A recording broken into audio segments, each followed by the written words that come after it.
તો ગાઈસ હું આને અત્યારે રમાડું છું અને હમણાં અમારે જમવા બેસવું છે તો રસોઈ તૈયાર થઈ ગઈ તો અમે હમણાં જમવા બેસશું ત્યાં લગીને હું આને રમાડું છું.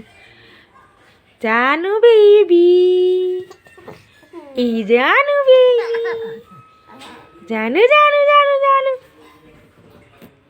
હાઉ હાય કરતો હાય. તો મળું થોડી વાર પછી. Bye by.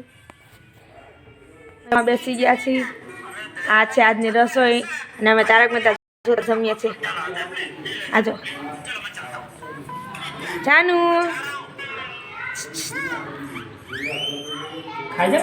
જો બોલો. તો ગાઈસ અમે જમવા બેઠા છીએ અને જમીને પછી મળી. તારે કઈ કેવું છે? હાય કરતો હાય. મમ્મા ટાટા કહેજો મમ્માને. જાનુ ટાટા કહેજો મમ્માને. હાય હાય કર હાય. અહીંયા જો આય જાનુ. હે મોસમ જરા સા સુઈ જાઉં છું. બહુ રાત થઈ ગઈ છે તો હું કાલ સવારે મળીશ. Good night bye Tata take care. જય શ્રી કૃષ્ણ બાય.